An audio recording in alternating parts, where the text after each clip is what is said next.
What's going on, everybody? It's Wade with Swamp Donkey Archery. I'm going to do you a video on how to build arrows today. So if that's something you're interested in, stick around. We're about to jump into it.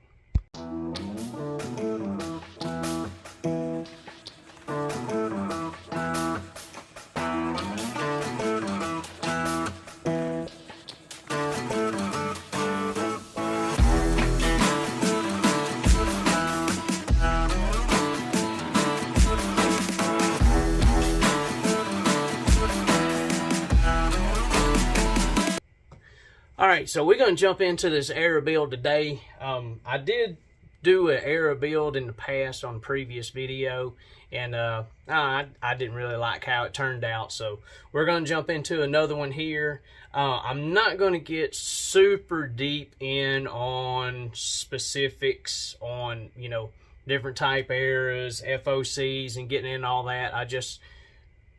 You want to build an arrow, I'm going to show you how to build an arrow. I'm actually building these for a friend of mine. This is going to be his hunting arrow, so, I'm kind of gearing everything a little more heavy duty, stuff like that. So, we're going to get into these, and I'm going to give you a list of materials that you need and just kind of the process that I use on how I do it. Okay, so as far as a list of materials, number one, you've got to have a fletching jig of some sort. This is a Bits and Bird jig. I've used these for years. I love them. They're just dependable. They're always there. Okay, you can adjust for pitch, vane pitch on it and stuff like that. Something we'll get into a little bit later. But you'll need the jig. You'll need some type of clamp for your fletching to clamp on there. Of course, you'll need your arrows and fletchings, but as far as materials that you'll need, the clamp, you'll need some type of, there's two different types of glue that I use, and it kind of depends on my situation. Am I in a bind? Do I need to hurry up and get these done, get these out the door?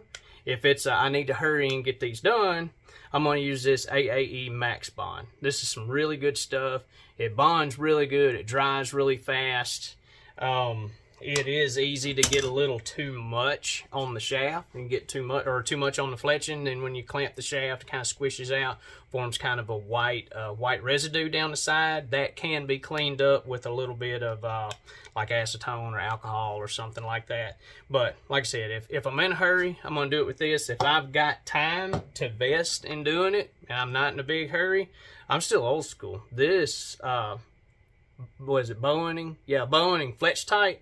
This is a platinum Fletch Tight. I've been using this Fletch Tight since the 90s. This stuff's tried and true. I love it. It doesn't have a super hard finish to it. It stays kind of pliable.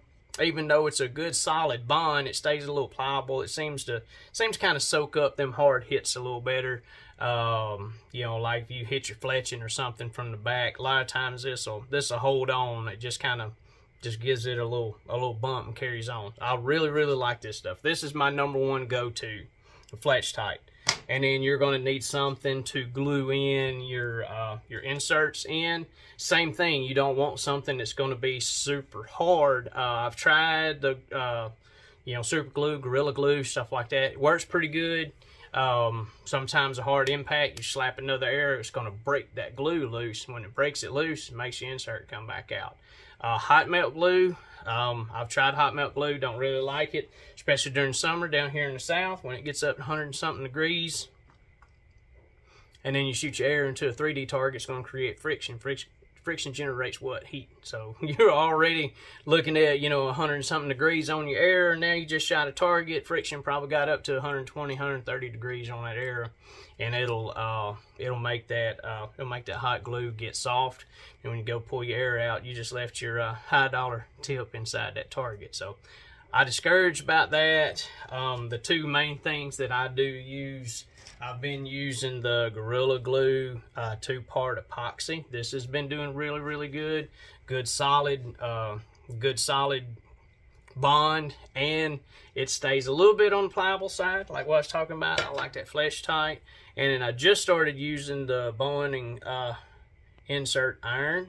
I haven't put this on my air and shot it enough to give you 100%. Man, this stuff's awesome, but I do like that it's a slower drying glue. It takes like 24 hours to set up. So usually stuff that's slower drying tends to have a little better long-term bond, and it's a little bit more of a pliable bond there. You want your glue that you use to be able to absorb a little bit of impact. If that, y'all excuse this stupid fly in here. I'm gonna get him in a minute. But I like to have a little bit of pliability, if that's a word, in the glue that I use on my airs. So that's the main things that we use there. I clean my shafts with either acetone or the like 91% isopropyl alcohol right here. This stuff does really good. And I put it in the Bomar bottle. I like this because it's got it comes out the, y'all watch this. See if I can do it without squirting in my eye. Y'all see that? You can have your hands full and then just reach over there and, you know, mash down on the lid and get your paper towel wet, or like Q-tip or something like that. So I like that alcohol in this Bomar bottle. Good combination there. So, and of course you'll need your airs, fletching, stuff like that. Now, I'm not going to get into the different type fletchings, the, you know, advantages and disadvantages. It's these are the airs I'm using, and these are the fletchings that I'm going to use. Okay, so the type fletchings that we're going to use for this build is going to be the AAE Max Stealth. These things have been performing really good for me and for several folks I've built them for. They just a good all around. It's a little bit like, this is the right at 3-inch vein. It's probably a little over half an inch tall. Does really good on the medium to small diameter airs. Does good on larger diameters too, but when we're building a hunting air, I really like these. They do really good on broadhead control. So that's what these are primarily going to be, some hunting airs. So we're doing the AAE Max Stealth. We're going to do 1 white and 2 flow greens. And talking about the airs that we're going to build, this is the Victory Rip TKOs. The one thing, man, just getting into Victories a little bit. I've been a big Gold Tip fan for a while, and Gold Tip really is, you know, some really good airs. But I've been building some of these Victories here lately, and they seem to be pretty tough air. They shoot really good. The one thing that I really like as far as building an arrow is Victory goes the extra mile to, let me see if I can get it to focus on it right here. Here we go. Victory does this, well, it still ain't doing it. Spine alignment right here. Trying to get it focused on it so you can see it. Anyhow, you can see it for a second there. It says spine line right here. This is the spine of the arrow. Each individual arrow has the spine marked on it, to where when you build them, you can build them the exact same. And if you can get arrows, the closer you can get arrows built to being the exact same, the closer they are to being shooting close to the same. I know everybody's had a dozen arrows and they shoot a dozen arrows, and you'll have 10 of them that hit pretty good, and you're going to have 2 that hit to the left or to the right or something like that. Sometimes that's because the spine's in a little different spot than what the others are, and they're going to fly a little different. So when you can build arrows where you know where the spine is, and you can build them all consistently the same way, that's a big advantage right there. So I do like that. We're going to get these airs built now, and I'm going to try to take you through the whole process now that I've bored you with the supplies you'll need and actual airs and fletchings that we're going to do. So I'll try to turn this camera down so y'all can kind of see what I'm doing here. Alright, so here we go. We're going to build them. I have a mark on these fletching jigs that I always try to set it to. I don't know if you can see it or not, but there is the longer hash mark right there. That's where I try to line the back of the fletching up on that. I try to set them all in the same place or as close to it as I can get it, and that way they all match. Because I'm real anal when it comes to, if I got one vein sitting here, one sitting here, one sitting here, man, that drives me slam insane. I'll redo the whole area if I've got some that don't match. So I'm going to go ahead and load all 4 of these real quick.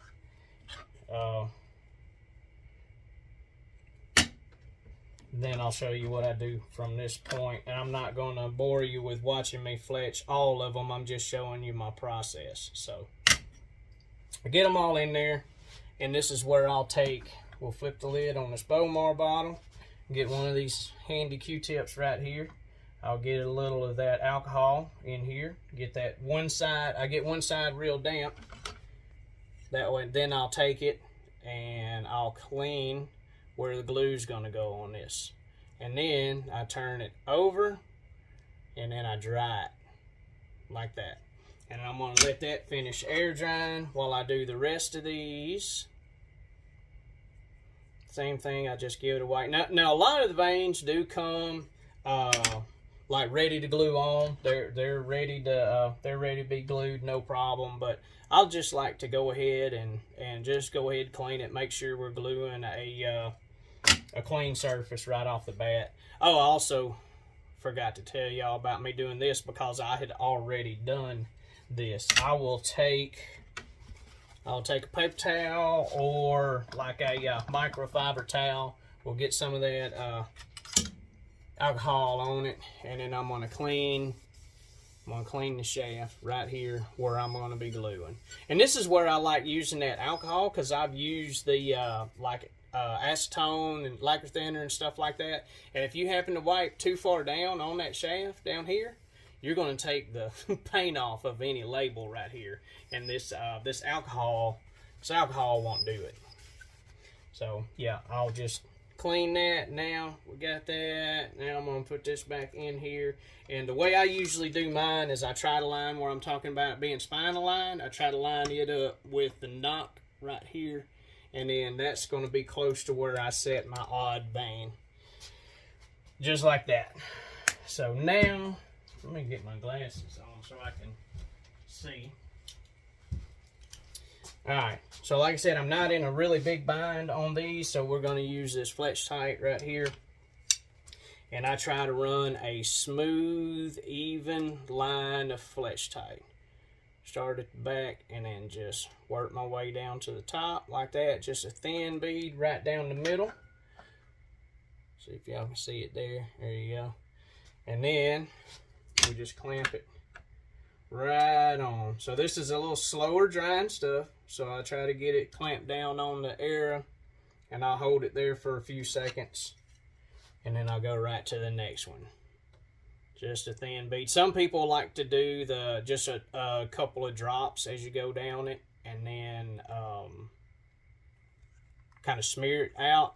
I do that if I'm using the Max Bond, but with this I just do it. All right, so we're going to do the rest of these, and then I'll show you what I do when I'm done. All right, so I let these dry about 5 minutes before I roll them when we're on this Fletch Tight. And so after I let them sit for 5 or longer, just take one off, we roll it, take one off, roll it, roll it, roll it. Now, like I said, if I'm building these with the AAE Max Bond, man, I can run through a dozen of these really, really fast. So now I'm just going to do the same thing, load all these green ones up, putting them in the same spot, and glue them down. And next I'll show you how I cut them off and glue the inserts in. Alright, we're almost done with it. Now we are done with fletching. This is, I set these up on a right helical, about 2.5 to 3 degree helical. On a hunting area, I really like the right helical, because in the past I have had a left helical on a hunting area with a fixed broadhead, and with the arrow spinning to the left, it has unscrewed my broadhead before. So you'll always see me build hunting arrows no matter which way they clock, whether they clock left or right.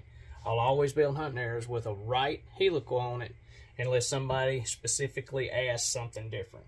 So another thing I wanted to talk about with these Victory arrows is their inserts, their components and everything. Sorry, I'm trying to get this to focus on here.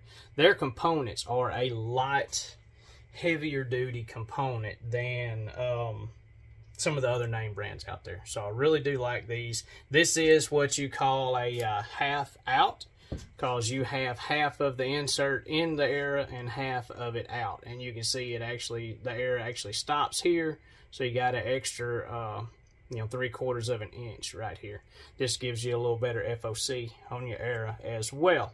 So I don't know the exact length that I need to cut these. I'm waiting on my buddy to come by here so we can measure. So I'm not physically going to glue these in because I haven't cut these eras off yet. But I would tell you the way that I would do it is I would use some of this insert iron right here, and I would put a bead from here to here, and most of the time I try to rotate it when I'm putting it, so it puts the bead kind of around it, and then I'll put another little bead here, because on these half ins and half outs I really want a little bit of excess. That way whenever I put the insert in, it squishes out, and I always, once I start it, I'll always start twisting it as I push it forward, and then when it gets seated, it'll seat solid. Like I said, this one, once I cut them off, I always use it on these, on this little squaring tool right here that I'd showed you in some of my other videos. I'll do this real quick before we talk about gluing that off. I kind of put the cart ahead of the horse there. So I got the air cut off where I want it. Then I'm going to move it over here to this little jig. You can see I've got my air squaring tool, some like bore brushes, and then some swabs over here. So what I'll do, put it on the saw I got right here, boom, we cut it off whatever length that I want it. I'm going to put it on here. Then we're going to kind of run it back and forth on this little squaring jig right here. Then knock the burr off of it there. Then I'm going to move it over here. And we're going to, well, that one's too big. So we're going to clean the inside of it out there. I'm going to put it on the swab. Let me put it over here so you can see it. Uh-oh, making a mess now. So I got the bore cleaner. We clean the inside of it out, and then we go to the swab, and this gets all the carbon dust out of it, so you have a solid glue on the inside. And then whenever I'm building these, I usually go ahead and put all my tips in them that I'm going to be using and everything. So now, like I said, glue on it about halfway around, glue on it about halfway around. If I put excess on it, it's alright, it's just going to squish out, and then I'm going to wipe it off. So, like I said, some on it, push it, twist it as you're shoving it up, seat it, and then always stand mine up, like in a corner somewhere, to make sure all that glue stays down here at the tip and not run up or not kind of run down. If you lay it down flat, the glue may run down and kind of form like a pool or something there. So that's how I always do that. And then after that, I will, the last thing I do before I'm done is I will take some of this Fletch-Tite, whether I use Fletch-Tite or the AAE Max Bond, and I'll what you call tip and tail these. This is where you'll put just a little bit of this glue on the tip and then a little bit on the tail. You just want a dab on there like that. And that's just a little bit extra on holding them fletchings on, to where if you you bury it up in a target or something, this a little bit of extra glue on the front will keep from peeling that vein back. And that's it. So got it. Clean it, clean the shaft, clean your fletchings, glue it on, let it sit, spin it, glue it on, let it sit till you get done, cut it off, clean it, prep it, glue in your inserts. It's really not that hard. So that's how I build them. And let's finish this right here. I'm gonna get that light on. There we go. That's how I build my airs. That's how I build a majority of them in the shop. If somebody specifically asks me to build them a specific build, I do that as well. But when I'm building just a general area, hey, build me one, I'm gonna build it with the best inserts that I can find on it. We're gonna put just a regular knock in it. We're gonna put whatever fletchings they want or whatever I feel like would be the best fletching for the situation that they're gonna be doing, and put it all together.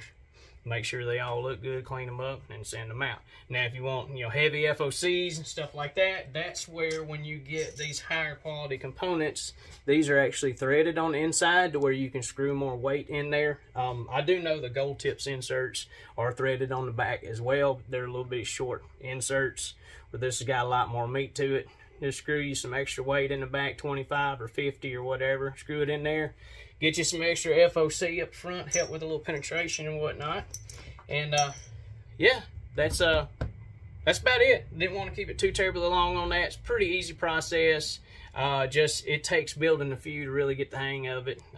You'll miss one up here and there. You're gonna have fletchings to where they don't line up and whatnot. But hey, that's part of learning something new. So anyhow, I hope that helped you out.